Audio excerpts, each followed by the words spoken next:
దేవునికి మహిమ కలుగును గాక. అందరికి ప్రైజ్ రాండి. మరి ఉదయకాలం మరలా మనమందరం కలుసుకున్నట్టుకు దేవుడు చూపిన మహాప్రేమను బట్టి, కృపను బట్టి, మనకిచ్చిన ఆయుష్ను బట్టి దేవాది దేవునికి మహిమ ఘనత ప్రభావములు కలుగును గాక. అందరూ బాగుండారు, నేనైతే నమ్ముతున్నాను. బాగలేదనే మాట చెప్పబాకండి దయచేసి. ఖచ్చితంగా మనం బాగుంటాం. నమ్మండి, ఖచ్చితంగా బాగుంటారు. ఆయన ఎందుకు విశ్వాసం ఉంచిన ప్రతి ఒక్కరూ సంతోషంతో సమాధానంతో జీవిస్తారు. లోకంతో పోల్చుకోబాకండి. మనం లోకస్తులము కాదు. లోకం నుంచి వేరు చేయబడి దేవుని కొరకు జీవిస్తూ దేవునితో నడిచేటువంటి బిడ్డలము. చూడండి, దినం వాక్యాన్ని ధ్యానించుకున్నాము. ప్రతిరోజు వాక్యాన్ని ధ్యానించుకోవడం, దేవుని వాక్యాన్ని వినటము, శ్రద్ధగా విన్న వాక్యాన్ని ఆచరణలో పెట్టుకోవటము, అది మనకు మన కుటుంబాలకు ఆశీర్వాదం. చూడండి, ఈ దినము మత్తయి సువార్త 20వ అధ్యాయంలో 1 నుంచి 16 వరకు కొన్ని చక్కటి మాటలు అక్కడ రాయబడి ఉంటాయి. పరలోక రాజ్యము గురించి ప్రభువు యేసుక్రీస్తు ఒక ఉపమానం చెప్తారు. ఆ ఉపమానం ఏంటంటే, ఆయన అంటారు, ఆ ఉపమానము ఒక ద్రాక్ష తోట యజమానిని పోలి ఉంది పరలోక రాజ్యము అనేటువంటి మాట అక్కడ చెప్పబడుతుంది. అక్కడ జరిగినటువంటి సందర్భాన్ని మనము ధ్యానించుకున్నాము. అక్కడ ఆయనకు ఒక ద్రాక్ష తోట ఉంటుంది, ఒక యజమానికి. ఆయన ఏం చేస్తాడంటే, ఆ ద్రాక్ష తోటలో పని చేసేదాని కొరకు, పని వాళ్ళ కొరకు, పను వాళ్ళు క్లబ్ అయి ఉండేటువంటి ప్రదేశానికి వెళుతాడు.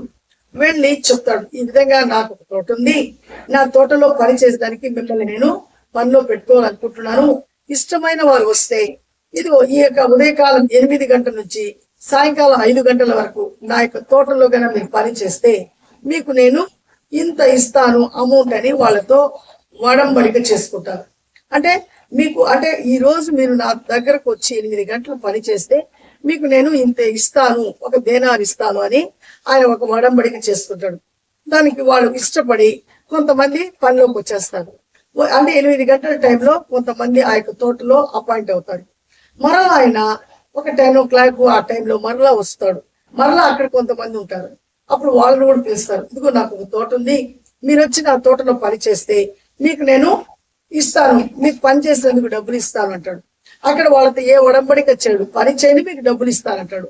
వాళ్ళు మారు మాట్లాడకుండా ఆ 10 గంటల టైంలో మరలా వెళ్ళి ఆ తోటలో పని చేసేదానికి వాళ్ళు స్టార్ట్ చేస్తారు. మరలా ఆయన ఇంకొకసారి మరలా 1 గంట, అంటే మధ్యాహ్నం, మిట్ట మధ్యాహ్నం టైంలో కూడా మరలా అక్కడికి వస్తాడు. పని వాళ్ళ దగ్గరికి వచ్చి మరలా అంటాడు, నాకు ఒక తోట ఉందండి, ఆ తోటలో పని చేసేదానికి మీరు కానీ వస్తే ఈవినింగ్ మీకు ఇవ్వాల్సిన అమౌంట్ ఇస్తారంటే ఓకేనని వాళ్ళు కూడా వస్తారు. మీరు ఎంత ఇస్తారని వాళ్ళు అడగరు, నేను ఇంత ఇస్తానని కూడా ఆయన చెప్పడు. వాళ్ళు కూడా ఆ మాట ప్రకారము ఆ యొక్క తోటలో పని చేసేదానికి వాళ్ళు వస్తారు. మరలా మధ్యాహ్నం 3 గంటల టైంలో మరలా వెళ్తాడు. మరలా అదే విధంగా చెప్పి కొంతమందిని తీసుకొచ్చి తోటలో విడిచిపెడతాడు.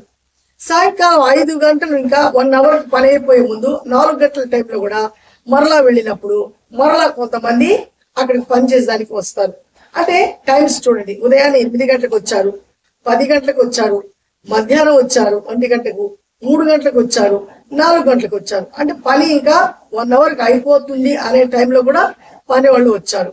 మొత్తం పని అయిపోయింది, 5 గంటలకు కంప్లీట్ అయిపోయింది. ఇక వాళ్ళు ఏం చేయాలా, వాళ్ళ యొక్క జీతాలు, అంటే పని చేసినటువంటి ఆ కూలిని వాళ్ళు తీసుకువెళ్ళాలా. తీసుకువెళ్లేదాని వరకు వాళ్ళందరూ లైన్ కడతారు. అప్పుడు ఉదయాన్నే పని చేసేదానికి వచ్చి ఫస్ట్ అపాయింట్మెంట్ అయిన వాళ్ళకి చెప్పిన ప్రకారం ఆయన డబ్బులు ఇస్తాడు. వాళ్ళు తీసుకుని పక్కకు వస్తారు. తర్వాత 9 గంటలకు వచ్చిన వాళ్ళకి కూడా ఆయన ఇస్తాడు, వాళ్ళు పక్కకు వస్తారు.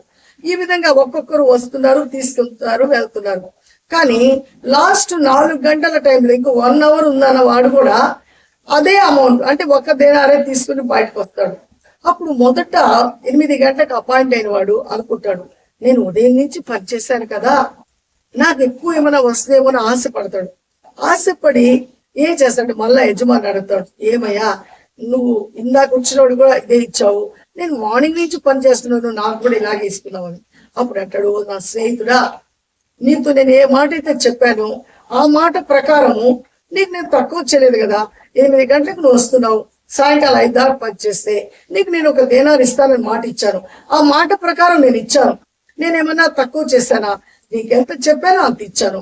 మిగిలిన వాళ్ళకి నా ఇష్టం, నా డబ్బు, నేను ఎంతైనా ఇవ్వచ్చు, అది నువ్వు అడగకూడదు కదా. నేను మంచివాడినని, అంటే వాళ్ళకి ఇస్తున్నందుకు నా మంచితనాన్ని చూసి నీకు ఇబ్బందికరంగా ఏమన్నా ఉందా అని ఆయన అక్కడ ప్రశ్నిస్తాడు. అప్పుడు అంటాడు ఆయన, మొదటి వారు కడపటి వారు అవుతారు, కడపటి వారు మొదటి వారు అవుతారు అంటాడు. అంటే ఇక్కడ దాని యొక్క ఉద్దేశం ఏంటంటే, నువ్వు మొదటి నుంచి నీతి జీవితాన్ని నువ్వు కలిగి జీవిస్తున్నప్పటికి కూడా నువ్వు ఆఖరి వరకు, అంటే ఈ లోకాన్ని విడిచి వరకు నువ్వు నమ్మకంగా ఉంటేనే నీకేం కలుగుతుంది? ఆ పరలోక రాజ్యం దొరుకుతుంది.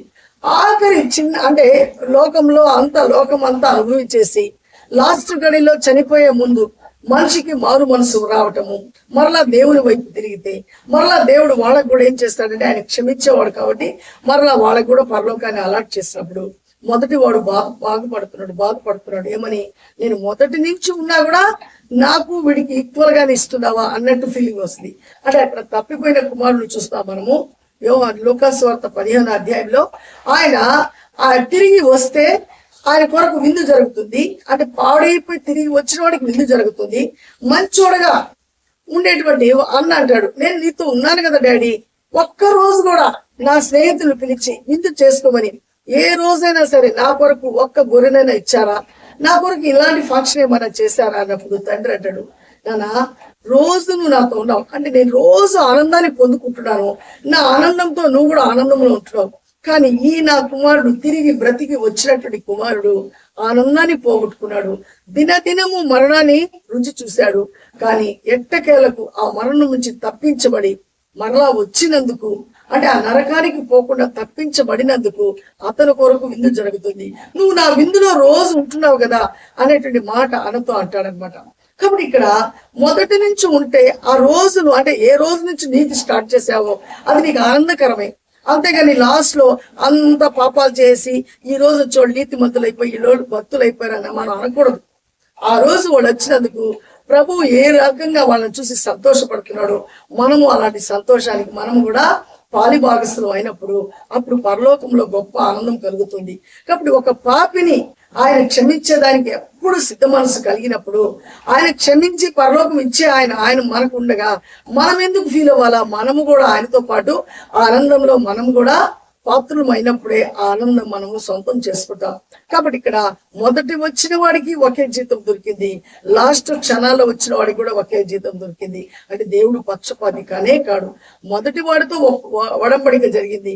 మిగిలిన వచ్చిన వాళ్ళందరూ ఎంత ఇస్తావు, ఈ టైంకి మేము వస్తున్నాం కదా, ఇస్తావా లేదా అని అరమరికలతో రాలేదు. వాళ్ళు ఎంతో పని చేసి పని దొరకటమే మహా కష్టము, ఆ దొరికిన పనిలో ఎంతో కొంత ఇస్తారు కదా అనేటువంటి ఆ విశ్వాసంతో వాళ్ళు వచ్చారు. ఇక్కడ మొదట వచ్చినవాడు మాత్రము కమిట్మెంట్ చేసుకొని వచ్చాడు. అర్థమవుతుందా? కమిట్మెంట్ తో వచ్చాడు. వీళ్ళు కమిట్మెంట్ తో రాలేదు. వాళ్ళు వచ్చారు పని చేస్తే ఇస్తాడు కదా అనేటువంటి ఒక ఆశతో వచ్చారు. అక్కడ వచ్చిన తర్వాత వాళ్ళు అనుకోని రీతిగా, వాళ్ళ ఊహల్లో లేని రీతిగా ప్రభు అందరికి సమానంగా ఇవ్వటం మనం చూస్తున్నాము. కాబట్టి దేవుని రాజ్యం అలాంటిది. మనం ఏ పరిస్థితిలో ఉన్నప్పటికీ కూడా మనం ఆయన వైపు చూసి మన రోత పాప జీవితాన్ని విడిచిపెట్టి ఆయన వైపు తిరిగినప్పుడు ఆయన ఖచ్చితంగా ఆ యొక్క సంపూర్ణమైనటువంటి ఆనందమయమైనటువంటి ఆ పరలోకంలో నిన్ను నన్ను చేరుస్తాడు. కాబట్టి అది నీకు కావాలని ఈ రోజు కోరుకుంటే, నీకు హృదయంలో ఆ యొక్క ఆనందం కావాలనేటువంటి ఆశ కలిగితే ఇప్పుడే ఆ యజమాని దగ్గర ఆ పనిలో చేరేదానికి ఇష్టపడు. ఆ పని చేరినప్పుడు ఆ పని ఎంతో ఆనందకరంగా ఉంటుంది, అది నీకు ఆశీర్వాదకరంగా ఉంటుంది, దేవుని నామానికి మహిమార్థకరంగా ఉంటుంది. అట్టి పని దేవుని పని మనం చేయాలని, దేవునితో నడవాలని, దేవుని ఆనందించే జీవితాన్ని కలిగి ఉండాలని ప్రార్థిద్దాము. ఆ యజమాని ఎంతగానో ప్రేమించినట్లు మనము కూడా మన వాళ్ళందరినీ ప్రేమించి దేవుని వైపు నడిపిద్దాము. మహాగణుడా, జీవం కలిగిన దేవ, జీవాధిపతిని స్తోత్రం నాయన.